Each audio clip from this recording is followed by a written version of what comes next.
Korban tewas akibat konflik perang Israel-Hamas terus bertambah. Hingga Senin 16 Oktober kemarin korban tewas selesai gempuran konflik telah mencapai 4.000 orang lebih. Menanggapi konflik yang mengakibatkan korban terus berjatuhan, sejumlah negara berharap agar polemik segera diakhiri. Kementerian Kesehatan Palestina pada Senin mengatakan jumlah korban tewas akibat serangan Israel di jalur Gaza telah meningkat menjadi sekitar 2.750 orang. Sebelumnya, Kementerian Kesehatan Palestina pada Minggu 15 Oktober 2023 melaporkan korban tewas mencapai 2.450 orang setelah Israel membalas serangan Hamas. Sementara itu pada Senin, Kementerian Kesehatan Palestina menyebut sekitar 9.700 orang terluka ketika Israel melanjutkan kampanye udaranya yang menargetkan sasaran di wilayah jalur Gaza.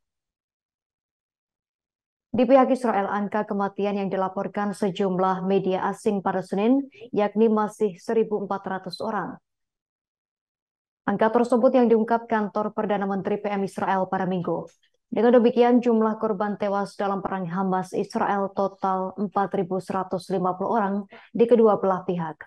Melihat perang Hamas-Israel terus menambah korban, sejumlah negara di dunia mengungkapkan harapan agar konflik bisa segera diakhiri. Sebab menurut mereka warga sipil yang paling dirugikan. Melansir Kompas.com, ke-27 pemimpin negara anggota Uni Eropa pada Minggu mengakui hak Israel untuk mempertahankan diri dalam menghadapi serangan Hamas. Tetapi mereka juga menggarisbawahi pentingnya melindungi semua warga sipil setiap saat. Hal tersebut sesuai dengan hukum internasional. Sementara itu, Rusia dan China termasuk di antara negara yang dengan tegas mengkritik tanggapan Israel atas serangan Hamas dengan menyerang jalur Gaza. Pada Senin kemarin, Rusia memperbarui seruan untuk gencatan senjata segera dalam konflik Israel-Hamas. Rusia mendesak para pemimpin kedua belah pihak untuk memulai negosiasi. Rusia ingin keduanya untuk mengakhiri permusuhan tersebut. Keterangan itu diungkapkan ajudan Kremlin, Yuri Ushakov. Sementara itu, Menteri Luar Negeri China pada Senin juga menyerukan gencatan senjata di Israel. Dalam pertemuan dengan Menlu Rusia Sergei Lavrov, ia juga mengatakan bahwa negara-negara besar dunia harus berupaya menghindari bencana kemanusiaan. Sergei Lavrov membahas konflik antara Israel dan Hamas dengan Wang Yi di Beijing menjelang kunjungan Presiden Vladimir Putin ke China. Dikatakan Wang kepada Lavrov, Dewan Keamanan PBB harus mengambil tindakan dan negara-negara besar harus memainkan peran aktif.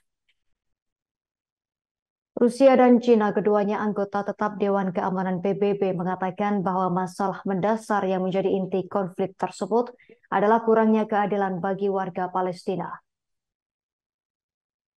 Download Tribun X sekarang, menghadirkan lokal menjadi Indonesia.